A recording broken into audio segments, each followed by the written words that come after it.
Developing now, wild weather. Extreme heat hitting millions of Americans as they clean up from relentless severe storms. Your morning outlook, the early season tropical developments already in the Atlantic.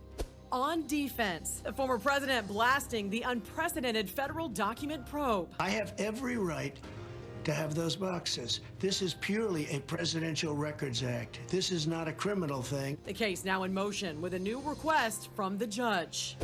Troubling talks. A high-stakes trip to China struck down by criticism this morning. Biden thinks that if he is nice to Xi Jinping, there won't be a war. That's really dangerous. The fallout on Capitol Hill as the administration renews its stance on Taiwan.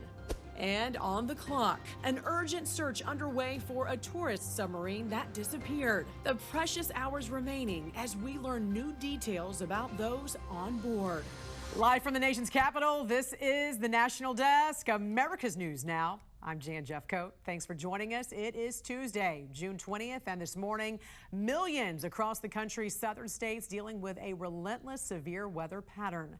Today, a blistering heat wave is going to continue threatening at least 29 million people in several states with temperatures that feel well into the triple digits. Most of both Texas and Louisiana will remain under a heat advisory or an excessive heat warning through tonight. Also making conditions worse, those widespread power outages from deadly tornadoes and storms. We're going to have a closer look at the heat dangers in just a moment. First, though, let's get right to Cale Thompson at the live desk tracking the newest alerts for us right now. Good morning, Cale. Good morning, Jan. Check out this new video here at the live desk shared by our partners at ABC3 in Pensacola. Talk about a close call.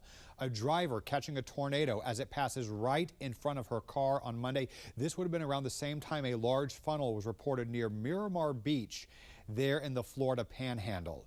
More than 300,000 people right now are without power across the Midwest and the South after those dangerous storms the last few days. Almost half of those are in Oklahoma alone. In fact, as we come on the air, Oklahoma still has almost 160,000 people in the dark after storms over the weekend, many of those in and around the Tulsa area. It is leading to long lines as crews hand out free ice in the sweltering heat, and many wait to fill up their gas tanks at whatever gas stations still have power. Tulsa's mayor revealing one person died from the lack of electricity in this heat. More severe storms leading to this tornado in Mississippi on Monday afternoon. 8 people briefly trapped in a bank in downtown Moss Point, Mississippi, when it was damaged by this storm.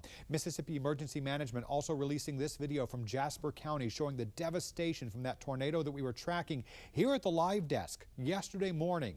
That tornado killed 1 person and injured another 24.